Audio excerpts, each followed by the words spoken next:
வணக்கம். இன்னைக்கு நம்ம பார்க்க போகிற சமையல் ஒரு அருமையான முள்ளங்கி கார சட்னி எப்படி செய்யலாங்கிறத பார்க்கலாம். நல்லா ஹெல்த்தியாகவும் இருக்கும், நல்லா டேஸ்ட்டாகவும் இருக்கும். ஸோ வாங்க எப்படி செய்யலாங்கிறத பார்க்கலாம்.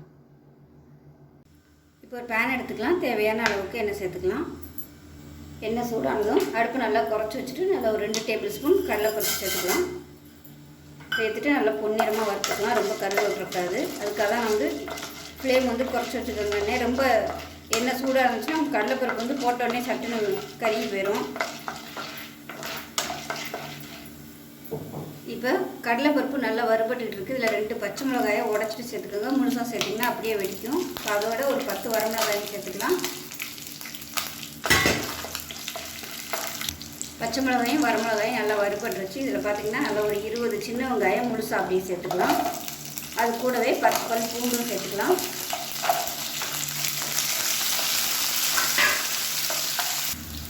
வெங்காயம் பூண்டு நல்லா வதங்கிருச்சு. இதில் பார்த்தீங்கன்னா மீடியம் சைஸாக 2 தக்காளி சேர்த்துக்கலாம். பெரிய தக்காளியாக இருந்ததுனால நான் 2ஆக கட் பண்ணியிருக்கேன். சின்னதாக இருந்துச்சுன்னா நீங்கள் அப்படியே முழுசாகவே சேர்த்துக்கோங்க.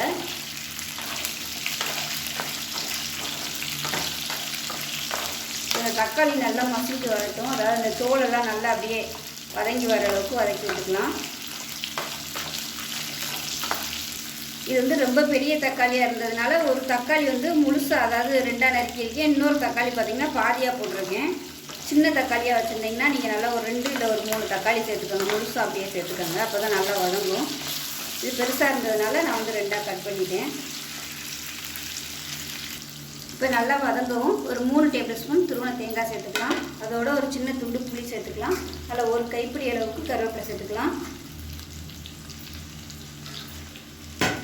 இதையும் சேர்த்து நல்லா வதக்கிட்டு இப்போ அதுக்கு தேவையான உப்பு சேர்த்துக்கலாம். பார்த்திங்கன்னா கேஸ் தீந்து போயிடுச்சு வதக்கிட்டு இருக்கையிலே. அது நல்லா கரண்ட் எடுத்து மாற்றியாச்சு. இப்போ இதில் 1 டம்ளர் அளவுக்கு முள்ளங்கி சேர்த்துருக்கேன். அதாவது 100 கிராம் அளவுக்கு. இந்த டம்ளரில் 1 டம்ளர் அளவு நல்லா பொடியாக கட் பண்ணிவிட்டு சேர்த்துருக்கேன். அது போட்ட வீடியோ ஸ்கிப் ஆகிடுச்சு. முள்ளங்கி இந்த அளவுக்கு சேர்த்துக்கோங்க. ரொம்பவும் சேர்த்திங்கன்னா உங்களுக்கு வாசனை, அதாவது டேஸ்ட் மாறிடும். இப்போ வதங்குச்சுன்னா நல்லா சுருங்கிடும். அதனால் நீங்கள் கரெக்டாக அந்த 1 டம்ளர் அளவுக்கு எடுத்துக்கோங்க. இப்போ பாருங்கள் எல்லாமே நல்லா வதங்கிருச்சு. முள்ளங்கி எந்த அளவுக்கு வதக்குறீங்களோ அந்த அளவுக்கு நல்லா டேஸ்ட்டாக இருக்கும். சரியாக வதக்காமல் விட்டுட்டிங்கன்னா அந்த பச்சை வாசனையோடு நல்லா இருக்காது. இப்போ பாருங்கள் நம்ம போட்ட தக்காளி எல்லாமே நல்லா மசிஞ்சிருச்சு பாருங்கள். ஸோ இந்த அளவுக்கு தக்காளி நல்லா வதங்கணும். இப்போ லாஸ்ட்டாக கொத்தமல்லி சேர்த்துக்கலாம். கொத்தமல்லியில் சேர்த்துட்டு நல்லா ஒரு பரட்டிக்கலாம். லாஸ்ட்டாக சேர்த்திங்கன்னா தான் நல்லாயிருக்கும். ரொம்ப வதக்கக்கூடாது கொத்தமல்லியை. அந்த கொத்தமல்லி கருவேப்பிலாம் சேர்க்கும்போது அந்த முள்ளங்கியோட வாசனை கொஞ்சம் குறையும். ஒரு சிலருக்கு அந்த முள்ளங்கியோட வாசனை பிடிக்காது. அதுக்காக அந்த முள்ளங்கி கருவேப்பிலாம் சேர்த்தோம்னா அந்த வாசனை குறையும். தண்டோடே சேர்த்துக்கோங்க. அதுதான் நல்ல வாசனையும் கொடுக்கும், நல்ல டேஸ்ட்டாகவும் இருக்கும். லேசாக அந்த சுருங்குற அளவுக்கு மட்டும் வதக்கி விட்டால் போதும். அவ்வளோதான். அது நல்லா ஆறுனதுக்கப்புறம் ரொம்ப நைஸாக மை மாதிரி அரைக்காமல் கொஞ்சம் நரன்னு இருக்கிற மாதிரி அரைச்சிக்கிட்டிங்கன்னா நல்லாயிருக்கும். ஆறிட்டு அரைச்சிட்டு பார்க்கலாம். இப்போ பாருங்கள் சட்னி அரைச்சாச்சு. ரொம்ப நைஸாலாம் அரைக்கலை. இப்போ அதே கடாய் தான் நான் எடுத்திருக்கேன். இப்போ எண்ணெய் சேர்த்துக்கலாம். இந்த சட்னி லேசாக வதக்க போகிறோம். இப்போ எண்ணெய் சூடானதும் 1 டீஸ்பூன் கடுகு, 1 டீஸ்பூன் உளுந்து, அதே மாதிரி 1 டீஸ்பூன் சீரகம் சேர்த்துக்கலாம். இதோட ஒரு 4 வரமிளகாயை கிள்ளிட்டு வச்சுருக்கேன். இதையும் சேர்த்துக்கலாம். காரத்தை பார்த்துக்கிட்டு நீங்கள் சேர்த்துக்கோங்க. காரம் கம்மியாக இருந்துச்சுன்னா மிளகாய் அதிகமாக சேர்த்துக்கலாம். இப்போ கருவேப்பிலை சேர்த்துக்கலாம். நல்லா வறுத்து விட்டுக்கலாம். அந்த வரமிளகாயோட வாசனை நல்லா வரணும்.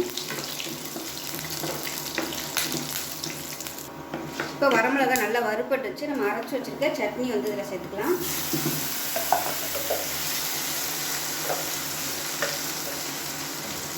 சேர்த்து நல்லா அந்த எண்ணெயில் வதக்கி விட்டுக்கலாம். இப்போ மிக்சியிலேருந்து கொஞ்சமாக அலசிட்டு அப்படியே சேர்த்துக்கிறேன். ரொம்ப தண்ணி ஊற்றலை. நல்லா வதக்கி விட்டுக்கலாம்.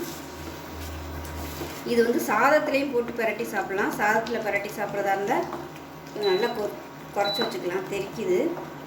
சாதத்தில் போட்டு பரட்டி சாப்பிட்னா தனியாத்தூள், மிளகாத்தூள், மஞ்சத்தூள் வதக்கையில் சேர்க்கணும். அதை நான் இன்னொரு வீடியோவில் போடுறேன். இப்போ நான் டிஃபன் தான், இட்லி தான் ஊற்றிருக்கேன். அதனால் நான் போடலை. இப்போ லேசாக இந்த பச்சை வாசனை போகிற அளவுக்கு வதக்கி விட்டுக்கலாம். இப்போ இது நல்லா வதங்கி கொதிக்க ஆரம்பிக்குது. இப்போ வந்து அமர்த்திடலாம். அவ்வளோதான், அருமையான முள்ளங்கி சட்னி ரெடி ஆயிடுச்சு. ஸோ செஞ்சு பாருங்கள். இட்லி, தோசை, சப்பாத்திக்கெலாம் கூட நீங்கள் இது மாதிரி தொட்டுக்கலாம். அருமையாக இருக்கும். ரொம்பவும் ஹெல்த்தியாகவும் இருக்கும், டேஸ்ட்டாகவும் இருக்கும். ஸோ செஞ்சு பார்த்துட்டு எப்படி வந்துச்சுங்கிறத சொல்லுங்கள். வீடியோ பிடிச்சிச்சின்னா லைக் பண்ணுங்கள், கமெண்ட் பண்ணுங்கள், சேனலை சப்ஸ்கிரைப் பண்ணுங்கள், பக்கத்தில் உள்ள பெல் பட்டனையும் ப்ரெஸ் பண்ணுங்கள். நன்றி.